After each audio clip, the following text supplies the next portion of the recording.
Hola, soy Cristel de Asian Boss. Cuando oyes las palabras Guerra de Corea, ¿qué es lo primero que se te viene a la mente? Podrías pensar en el hecho que Corea sigue dividida en dos, o que el líder norcoreano Kim Jong-un sale en los titulares internacionales casi a diario. Pero ¿cómo sería escuchar las experiencias de un sobreviviente de la Guerra de Corea? Yoo Jae-sik es un condecorado veterano de guerra que sobrevivió a una bala en el corazón durante la Guerra de Corea. El señor Yoo decidió compartir su historia con el mundo por primera vez y somos muy afortunados de tener la oportunidad de entrevistarlo. Esta es su increíble historia.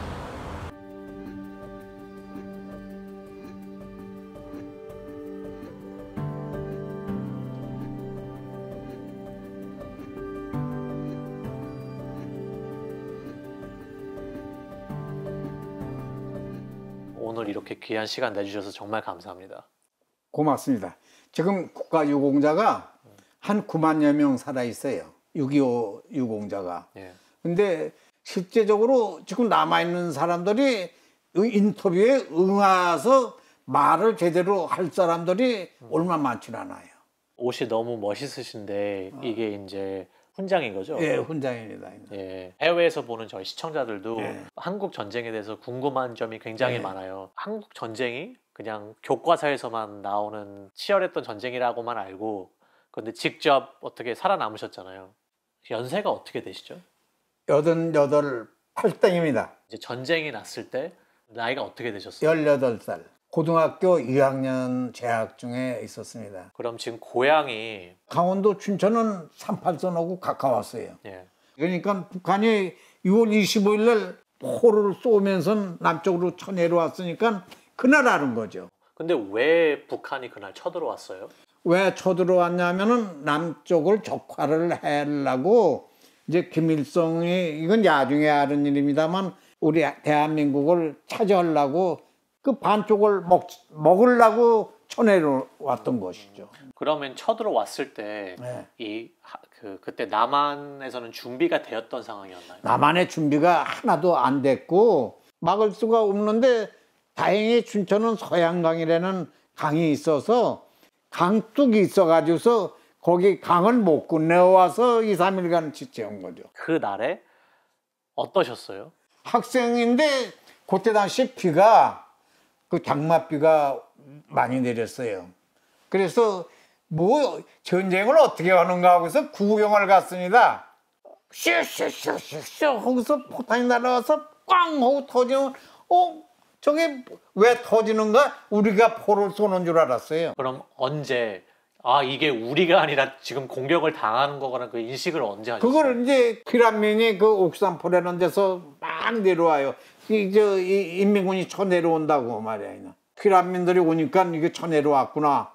그런데 처음에는 많이 이렇게 대대적으로 쳐 내려오는 줄 모르고 조금 쳐 내려왔다가 이제 아군이 군대가 있으니까 반격해서 금방 쫓아버리겠지 이렇게 생각만 났다 했지, 그렇게 대대적으로 남쪽을 그 침략하리라고는 생각을 못했어요. 그럼 언제 이제 피난을 가시기 시작한 거예요? 그러니까 28일 날이 됐는데 25, 26, 27, 28 나흘간을 거기서 버티다가 이제 버티지 못하고 후퇴를 하는데, 우리 할아버지가 포탄에 여기를 아주 정통으로 맞았어요. 폭탄을 맞았어요? 포탄에 파편에 아주 정통으로 여기를 맞으셨어요. 그래서 어떻게 되셨어요? 피나고 피가 그러는데 약이 없어요, 약이. 네. 그러니까 간장 된장을 여기다가 찍어다가 이렇게 붙여서 싸맸는데 네. 그러고서 피난을 같이 모시고 갔죠. 그러면 피난을 이제 어디까지 가셨어요? 저가 이제 문막이라고 하는 데가 있어요. 인민군이 우리보다 앞서간 겁니다. 우리 피란민들은 가다가 저녁에 자고 뭐 이 밥해 먹고 그러고서 가고 하니까 인민군들은 그냥 그러니까 아군을 무찌르고서 그냥 저 남쪽으로 낙동강을 향해서 내려가는 거죠. 그러니까 피란 갈 수가 없잖아요. 예. 그래서 이제 다시 빠꾸로 왔다 해서 춘천으로 다시 들어왔습니다. 그럼 이제 다시 들어오니까 마을이 어떻게 돼 있어요? 마을에 이제 그제서부터 이제 저 젊은이들이, 동네 빨개들이 이 빨간 완장을 차고 이제 활개를 치고 막 하는 거예요. 인민재판을 한다 해서 이장 이런 사람을 붙들어다가 등을에다가 이렇게 나는 인민 반역자다. 우리들을 전부 오라고 그래. 동네 사람들은. 다 모여 이렇게? 전부 모라고 해놓고서 이렇게 해놓고서 그 사람들을 끌고 인민재판을 하겠다. 이놈은 인민의 피를 빨아먹고 우리를 못 살게 그런 놈입니다. 이놈은 어떻게 해야 돼요? 거기서 이제 그 선동자가 얘기를 했다 하면은 이 동네 사람이 이렇게 했는데 그 중간에 빨갱이들이 이짝저짝 이렇게 앉아가지고 이따가 죽여라! 거기서 죽여야죠! 거기서 죽여야죠! 그럼 우리는 얼굴만 뻔히 쳐다만 보지. 죽여야 된다면 사형을 한다. 그러면 그러고서 이렇게 나가요. 그러고서 나가서 저쪽에 그 개울가가 있는데 개울가에 가서 총도 없어요. 그냥 뭐 돌로 쳐서 죽이고 그냥. 진짜 사람들 보는 앞에서 돌로. 그래 사람이 보라고 거기서 그냥 돌로 쳐서 죽이는 거예요. 그냥. 아 그럼 죄 없는 사람들이 많이 죽은 거네요? 그렇지. 그러니까 그렇게 내가 두 사람을 봤어요. 그러니까 그게 동네마다 그렇게 이루어졌으니까 그 숫자가 얼마예요. 많은 사람이 죽은 거죠. 이제 인민군 사이에 이제 어떻게 보면 이렇게 잡혀 있는 상황이잖아요. 어디 도망가지도 못하고. 거기서 계속 계셨어요. 그냥. 그러니까 집이마다 이렇게 쪽지에다가 그 16절지 요만한 걸 해서 갖다가 줘서 오고 가는 사람을 여기다가 적어서 이걸 내라고 그러는 겁니다. 감시를 이제 그러니까 이웃집에도 이게 통하질 않아. 그러니까 누가 와서 이 집에 와서 자고 갔는지 누가 이 동네 낯서는 사람이 왔다 안 되면 여기다 적지 않으면 우리가 큰일 나는 거예요. 그리고 또 한 가지 뭐냐면 저녁에 사람을 불러와서 11시, 12시까지 잠을 안 자와요. 왜요? 그건 뭐 노래도 가리키고 공산주의의 우월성이라고 자기네들 선전을 했다 하면서 11시 넘어야 아주 고단해서 쓰러지는데 졸면서도 뭐 그러니까 세뇌를 시키는 거네요. 아주 그냥 그 인간을 해조시키려고 애써 쓰는 것이 인민군의 정책이더라고. 그때 나이가 좀 어리시고 그래도 건강하시니까 자기네 이렇게 그 편으로 끌어들이려고 뭐. 예, 맞습니다. 이제 전쟁이 저 남쪽으로 쳐내려가서 그 부산까지 점령하려고 애를 쓰는데 병력이 모자라니까 인민군을 뽑는 겁니다. 근데 나는 키가 작으니까 이 사람들이 좀 열애를 시키더라고. 같은 동창생들 못된 다 끌려가는 거예요. 조금 더 있으니까 우리까지 전부 나가라는 거예요. 다음에 살구머니에 집을 빠져서 한 20리 바깥에 산골로 도망을 친 겁니다. 그럼 얼마나 도망치신 거예요? 산에 숨어진서 지낸 것이 한 40일 정도 됐으니까 저 8월 달에 갔다가 9월 달에 넘어온 거죠. 그 다음에 어떻게 되셨어요? 9.28이라고 이제 북진을 왔다 하는 인천 상륙 작전을 왔다 계기로 했잖아요. 남한군이 계속 이제 올라온 그렇지. 거예요. 그러니까 그냥 아군이 이제 이렇게 육사단이 이렇게 그 춘천으로 들어오더라고. 들어오는데 목이 매일 정도는 만세를 부르는 겁니다. 그냥 만세 그냥 이거 군인만 그냥 눈에 띄었다면 만세를 부르니까 군인들도 손을 흔들어 주면서 그냥 이렇게 그래서 우리 저 군대 좀 받아주라고. 군인이 모자르니까 야, 너 몇 명이야? 우리 7명입니다. 하니까 7명 와. 그래서 들어간 것이 육사단 학도병으로 입대를 하게끔 되는 겁니다. 학도병이라는 그 개념이 뭔가요? 학생들이 군대에 지원해서 싸우는 것이 학도병이죠. 그냥 학교 복장으로 이렇게. 그렇지. 학생복, 그 학생 모자에다가 그 교복에다가 빠찌를 달고 그것이 학생복 아니에요. 근데 너무 어리지 않아요, 학생이? 그러니까 학생들 지금 학생들은 아주 크죠. 그런데 그때 당시는 그 6.25 때는 나도 1m 50 뭐 저 55cm 그 정도밖에 안 됐었으니까 뭐 학생들도 다 작았던 때라고요, 그냥. 근데 그렇게 체구가 작은데 총이 되게 그러니까 애무항소총이 내 총기래요. 애무항소총이. 그러니까 얼마나 무거워요. 그렇죠. 근데 그거를 들고 하루도 가르쳐 주는 사람이 없어요. 내가 혼자서 배우는 겁니다. 그냥. 훈련을 안 받아요? 훈련을 시킬 사람도 없고 훈련을 받을 사람도 우리는 그냥 뭐 받을 여유가 없잖아요. 그럼 그냥 총만 쥐어주고 가라. 그렇죠. 그런데 죽는 걸 몰랐어요. 죽는 게 두렵다거나 뭐 무섭다거나 이런 생각 개념이 없이 그냥 나가는 겁니다. 이제 38선을 돌파 명령이 내렸어요. 이제 10월 3일인가 되는 걸로 알고 있는데 오음이라고는 다리가 있는데 다리를 그냥 총백방 쏘니까 인민군들이 손을 들어요. 가서 보니까 애중이에요. 우리보다도 더 어려. 그러니까, 인민군인데? 인민군이. 손을 들고서 나왔는데 야, 너 몇 살이야? 14살입니다. 너 몇 살이야? 15살입니다. 그러면 야, 총 다 내놔. 해놓고서 야, 너 집으로 가. 포를 잡아도 네. 후송이라든지 뭐 이런 개념이 없이 그냥 북진을 하는 겁니다. 그냥. 이제 원래 그래도 사람을 죽여본 적이 한 번도 없으셨을 거 아니에요? 없죠. 근데 만약에 진짜 누구를 죽인다는 거에 대해서 어떻게 생각하셨어요 그때? 그 죽인다 하는 생각은 그때 당시에 죄책감이라든지 뭐 근데 저걸 죽여야 내가 사는 건데 죽지 않으려고. 그때는 진짜 아무 생각도 안 나고. 아무 생각도 안 나고 이제 그렇게 해서 초론원을 거쳐서 이제 원산으로 가는데 그냥 뭐 인민군들이 얼마나 많이 했든지 빤스를 찢어가지고서 하얀 빤스를 해가지고서 나뭇가지에다 걸어가지고서 백기를 가지고서 그냥 그러고서 우리가 차를 타고서 북진을 왔다 했습니다. 이제 여기서 어디까지 가신 거예요? 여기에서 이제 원산을 신고산 타령 뭐 해서 영덕이라고 있어요. 예. 여기에서 순천이라고 있어요.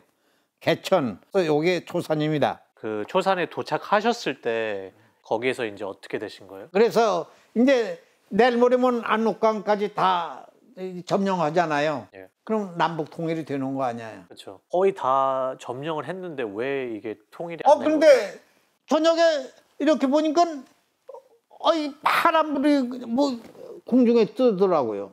이상하다 하는데 그냥 후당탕 하고서 그냥 총 그냥 뭐 수류탄 터지는 소리가 그냥 중공군이 그냥 요렇게 해서 우리 포부대를 그냥 아주 그냥 중공군이 이제 개입이 된 그렇지, 거네요. 중공군이 그때 다시 중공군이 처음으로 나온 거죠. 그러니까 중공군이 나온다는 건 생각도 못했고 이제 내리면 다 됐다. 다 전쟁이 끝났다 이렇게 생각하니까 막 탁 놨는데 그냥 그대로 중공군이 이렇게 해서 거의 99%가 그 현장에서 죽었을 겁니다. 아마. 우리 그 수색중대에서 나 하나만 살아나왔다고 생각해요. 밤중에 그러니까 다 붙들려서 죽고 나는 충청항을 따라서 남쪽으로 이제 구장 와서 사흘 걸렸어요. 그 산을 타면서 그냥 옥수수 밭이 있어요. 이제 그걸 따서 이제 알게를 이렇게 해서 먹어가면서 이렇게 옮겨 와서 하니까 아군 나고자 수용소에 헌병들이 지키고 있다 딱. 근데 내가 운이 참 좋은 것이 군대에 입대를 하겠느냐 집으로 가겠느냐. 그렇게 물어보. 학도병이니까 우리는 군번도 없고 계급도 아무것도 없고 10원짜리 한 장 뭐 양말 쪼가리 하나 안 줘요. 그래서 뭐라고 하셨어요? 그래서 나 입대하겠다. 그러니까 이등병이 되는데 이등병이 됐다 하니까 옷과 신발도 주고 군복도 주고 양말도 주고. 그때 집에 가실 수도 있었잖아요. 아니 거기서 집에를 오려고 생각을 했다 하니까 가봤자 이 전쟁 동안에 공부가 되겠어요?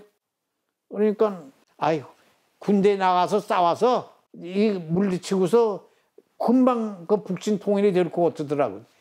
그래서 내 손으로 해놓고 내가 이 공을 세워가지고서 집이라도 금유환영하는 것이 내 그때 당시에 그 마음가짐의 하나였었습니다.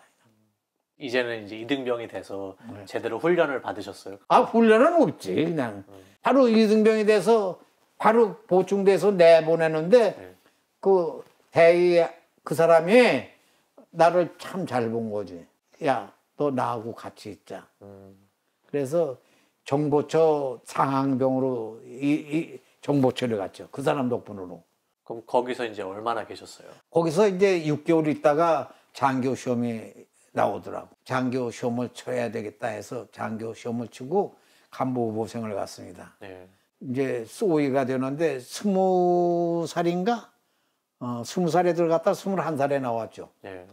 그 휴전 바로 직전 싸움에 그 소대장으로 나갔다 중대장으로 출전을 했다 해서 싸운 것이 기록입니다. 어떻게 다시 이제 전쟁터에 이제 나가게 되신 거예요? 최전선을 이제 배치가 된 거죠. 그 최전선이라는 게 어디 위치가 어떻게 되나요? 그게 화천댐 꼭대기에 있는 금성이라는 고장인데 여기 이제 뺏겼어요. 여기서 딱 이제 마지막에 그 결전이 벌어진 건가요? 네, 그렇죠. 13일 날에 이제 저 압록강에서 당하듯이 파란불이 이렇게 이게 이놈들 공격 신호에 공격 준비, 사격 준비 그런데 그러니까 13만 발이 떨어진 거예요. 공격 준비 사격이라고 해서 아군 진지에 여기다 대고서 13만 발을 쐈어요. 그러고서 피리를 불고 뺑가리를 치면서 올라오는 겁니다. 그게 7월 13일 날 저녁입니다. 아주 대대적인 대공세가 마지막 휴전 마지막 공세가 이루어지는 거죠. 그럼 어떻게 다시 이제 후퇴를 하셨어요? 그렇죠. 네. 계급장을 내가 그냥 정신 띄어서 문 밖 그냥 호 밖으로 집어내 던졌어요. 붙들리면 장교는 거의 그냥 90%가 죽는다. 이제 이렇게 그러니까 나는 쫄병이라고 해도 고지 들을 정도로 나이가 그때 당시 어리니까 네. 21살밖에 안 됐으니까 말이야. 네. 그러니까 계급장을 던져서 해놓고서 하는데 저기 우리 진지를 바꾸서 올라가 버린 거예요. 놈들이 화천 발전소를 점령하고서 휴전을 하려고.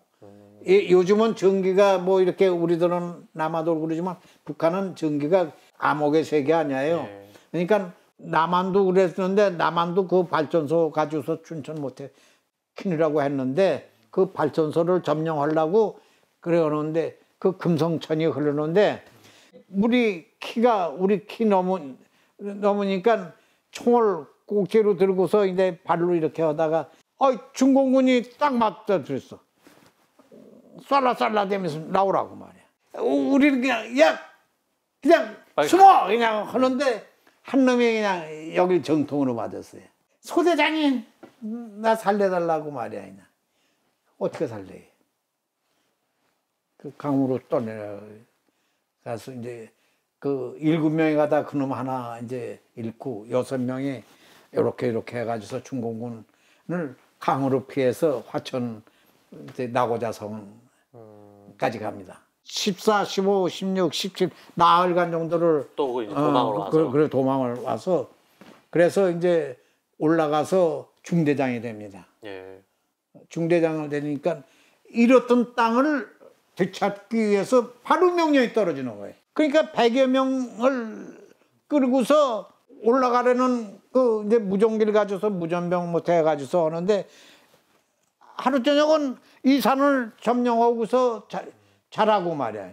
이제 그 휴전 협정이 27일이었나 그때 네. 그렇게 27일 날 휴전이 될 걸 알고 계셨어요? 모르죠.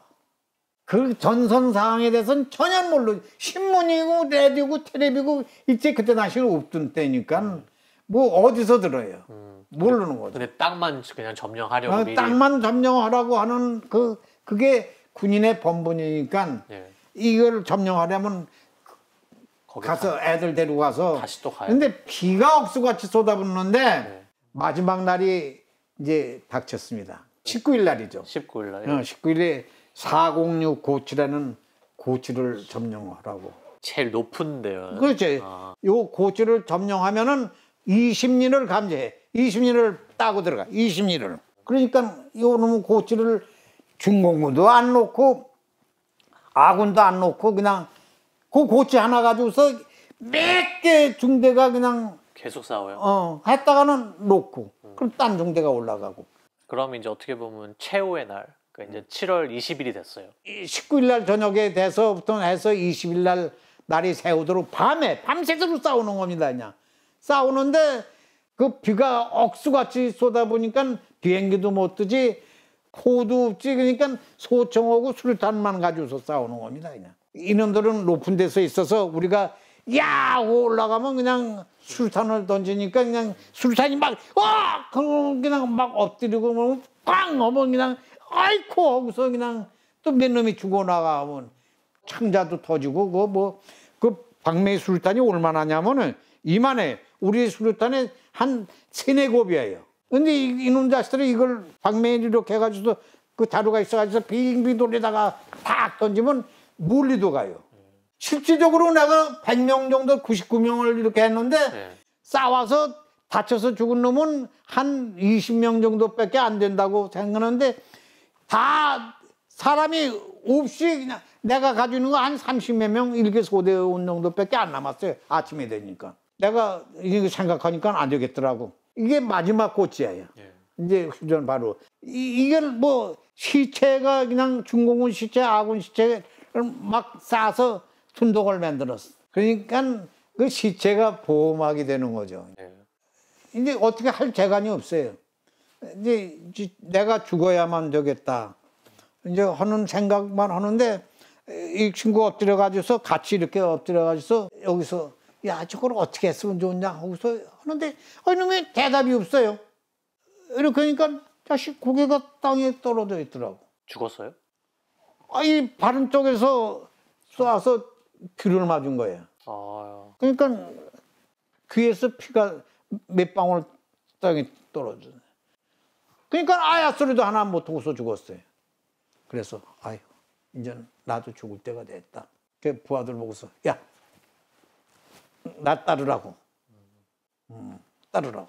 거기서 갈빈 애무 그 총을 들고서 여기가 한 50m, 50m 정도 되는 데인데 얼마 안 되네요. 얼마 안 되는데 그냥 야 하고서 그냥 하니까 중공군이 딱 보더면 자식들이 막 도망을 치는 거예요. 그냥 중공군 한 놈이 딱 하고서 그냥 올라서는 거예요. 딱 한 명이 그냥. 부하들은 도망을 치고 우리 부하들도 따라오질 않고 이놈하고 나하고 단둘이 1대1로 붙은 거예요. 그렇죠. 이놈도 지휘관이요. 그러니까 나하고 그 적의 지휘관하고 달라붙은 거예요. 거기서 그 다음에는 서로 그놈도 놀래고 나도 놀래고 그놈도 총을 나한테다 대고 나도 그놈한테다 총을. 지금 이 거리에서 이렇게. 그렇죠. 막 붙어갔다 부딪혔다가 떨어져서 땅 하고서 쏜 거죠. 빵 하는 순간에 그게 동시에 이루어졌으니까 정신이 그냥 탁 하고서 나가 떨어진 거죠. 그 심장에다 댄 거 같은데 내 총문은. 그리고 나는 여기를 맞았는데 이게 부러지면서 총알이 빗대서 이위로 올라갔어요. 그래서 어깨뼈를 부러뜨렸어요. 그리고 그 총알이 밑으로 하니까 갈비뼈가 10개 중 안에서 8개, 하나, 둘, 셋, 넷, 다섯, 여섯, 일곱, 8개가 부러졌습니다. 9번째 가서 요놈의 총알이 또 탁 튀어서 밖으로 나와서 오는데 또 위로 올라섰어요. 올라서서 이게 그 폐를 뚫고 심장에 가서 딱 그냥 멈췄습니다. 그냥. 군의관이 안 됐다고. 이제 금방 골로 가겠다고. 몰핀을 이걸 우리가 교육시킬 적에 부상자들한테는 요 3분의 1을 놓고 중상자한테는 2개를 놓게끔 됐어요. 근데 군의관이 딱 그러면 이 3개를 다 놓더라고. 심장에는 아무 문제가 없어요. 그러니까 심장에 이게 그 원리를 보니까 고무풍선 이렇게 손가락 넣으면 안 터지잖아요. 세게 조금만 셌으면 터졌지. 근데 요게 톡 건드리니까 이렇게 조금 물린 상태로 그냥 그렇게 섰더라고. 이 실탄을 빼내야만 산다고 생각을 갖다 했어요. 그래서 이제 수술 날짜가 결정돼서 이제 수술대에 가는데 얼마만큼 있다가 깨놨는데 이제 그 뒤에 이제 그때 다시 되니까 휴전이 돼서 전선이 안전이 되고 그 자리가 휴전선이 됐다 하는 얘기를 이제 그때 당시에 들은 겁니다. 죽을 고비를 그렇게 많이 넘기시고 지금 이렇게 살아 계신 거에 대해서 어떻게 생각하세요? 글쎄 뭐 고맙다고도 생각하고 한편은 국립묘지를 엊그저께도 갔다 왔습니다만 제가 데리고 있던 부하라든지 상관이라든지 다 거기 묻혀 있는데 가면은 죄송하죠. 왜냐하면 내가 거기 가서 있어야 되는 건지 나는 이렇게 살아있고 내가 그 사람들을 가서 참 묵념을 올리고 하니까 한편은 죄송하고. 그럼 이제 이런 전쟁에 대해서 이런 좀 인식이 전혀 없거나 청년들한테는 이 전쟁이란 무엇이다라고 이제 설명을. 그 얘기 좀 이제 지금 그 사람들은 젊은이들은 전쟁의 개념이 없습니다. 저 6.25 모자를 이렇게 쓰더라도 6.25 참전 유공자라고 하더라도 누가 하나 알아주는 사람 없고 전철을 타든 버스를 타든 자리 하나 양보해 주는 사람이 없을 정도로 그렇게 전쟁에 대한 것이 희박해졌습니다. 전 세계 청년들한테 해주실 그냥 한마디 말씀을 해주셨으면. 예. 이렇게 전쟁이 일어나지 말아야만, 첫째 일어나지 말아야 되고 일어나서 싸운다 한다 할 것 같으면 나라를 위해서 싸우는데 무엇보다도 평화를 지키는 것이 그 젊은이들의 책무라 이렇게 생각했다 하고, 우리는 옛날에 이렇게 6.25 같이 전쟁을 겪었지만 여러분들은 그런 걸 겪지 않게끔 나라에 아주 그 이바지하는 그런 마음가짐이 평상시에도 좀 지니게끔 해줬으면 좋겠다는 겁니다.